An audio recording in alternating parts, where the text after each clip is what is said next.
to lead Charlie Watts.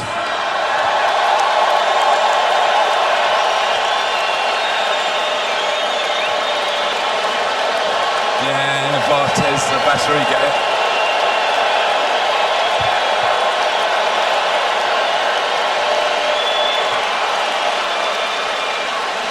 You know, you spend X amount of dollars on or pounds on a piece of jewellery, and she says, I'd soon have a horse. So after a while you think, well, I'll get a horse instead. It gives her more joy, actually. On the drums, Charlie Watts.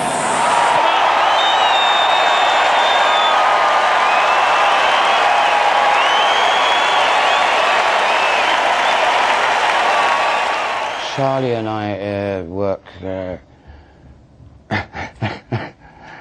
I mean, I've been playing with the cat for 40 years now. I mean, I'm the most blessed man in the world. I mean, the first drummer I ever really worked with was Charlie Watts, and I'm still working with him. And it's a constant source of enjoyment. Sometimes up there, we try and screw each other up.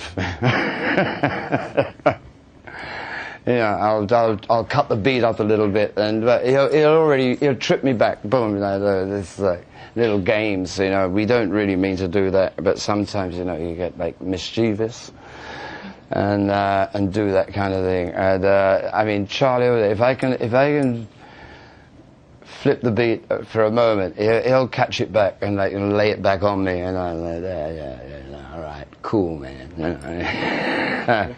But it's a lot of it's experience, but at the same time, Charlie Watts, he's one of the greatest drummers in the damn world there's ever going to see, and I mean, so beautifully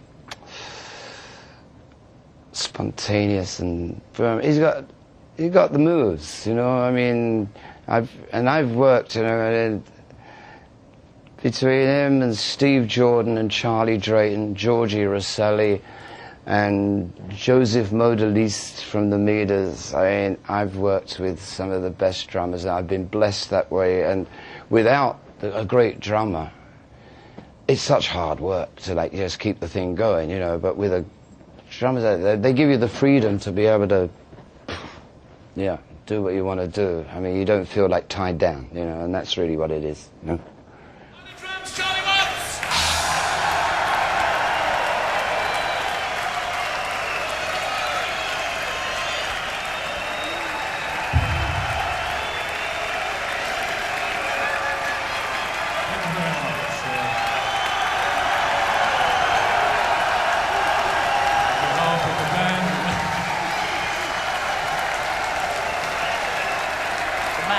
Drums, Charlie Watts.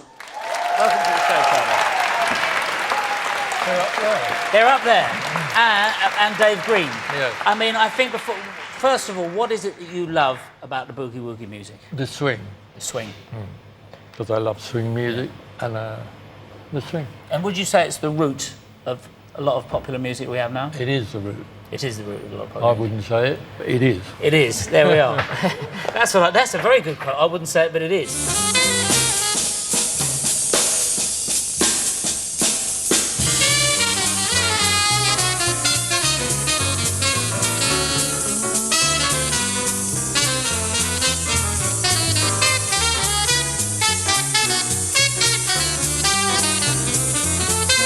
Let's talk about your other career. Apart from the Rolling Stones, you run the Charlie Watts Big Band, or orchestra. What do we call it? Tell us about it. What? Tell us about the Charlie Watts Big Band. That's what it is. And is it's a really large band, isn't it? It brings together... It's enormous. It's called Self-Indulgence. Does it cost you a great deal of money to run that? It did do to start with, doesn't now. Are you pleased at the success that's had? Well, yeah. It's nice. People want to listen to saxophone players. Does it take a great deal of adjusting when you come to play with the Rolling Stones after doing something like that? It's the same thing, really. Well, really? Yeah. You have to play the drums, isn't it? As well as you can. She's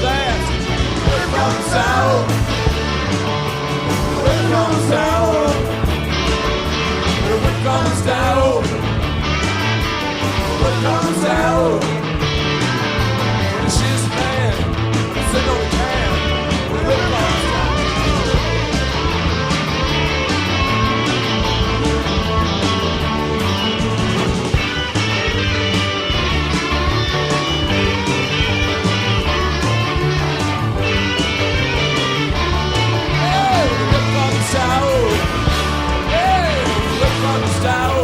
have done a great deal of hanging about in 25 years, the Rolling Stones.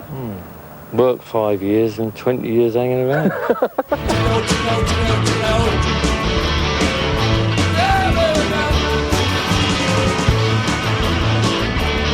Why did you take up music? This is it, you see. I didn't really take up... I didn't look upon it as saying I'm music. I just took up the drums. Yes. And a musician to me, if someone said he's a great musician, I'd say, oh really? And then I think musicians, you know, a musician as music is an art form in itself, and I haven't created an art form. I play music that is, doesn't need an art form, you know. It's got a fag. And but I don't seriously consider. If someone said to me, someone said to me,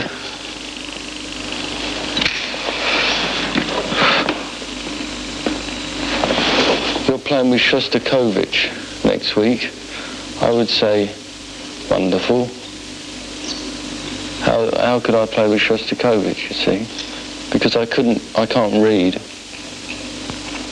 I'm not a musician of that caliber. Maybe it's just standards I'm looking at. But surely when Shostakovich is creating music, he's not actually reading music, he's feeling it.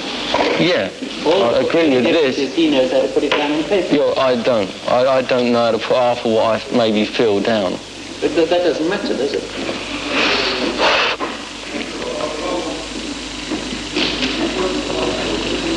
Maybe it doesn't matter, but I don't see that.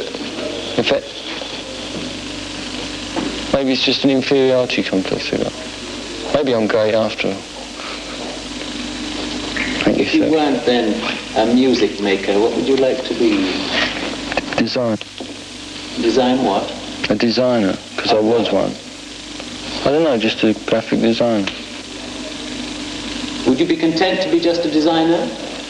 I don't know. I would call myself a designer because I couldn't be a painter. Why couldn't you be a painter? Because I'm not versed well enough in the language of painting. But if you want to be an artist, surely you have to learn a language. Couldn't you learn a language? I don't think I'm talented enough. It doesn't need talent, surely. It needs discipline. No, it doesn't need a lot of talent as well. What sort of talent?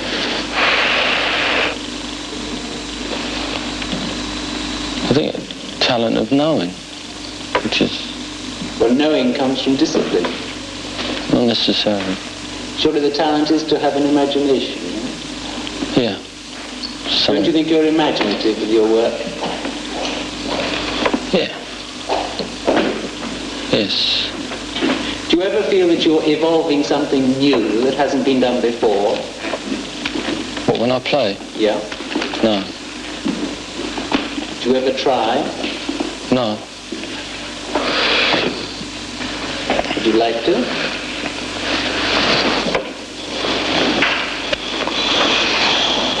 I couldn't because I think the limitations pretty strict. What? You mean of the instrument? Just popular music is restricting in a way. Are you a happy person? Me? Yes. I'm not happy here, but I'm... Where are you happy? At home. You have a home? Yeah, you see, this is where maybe I differ from the rest.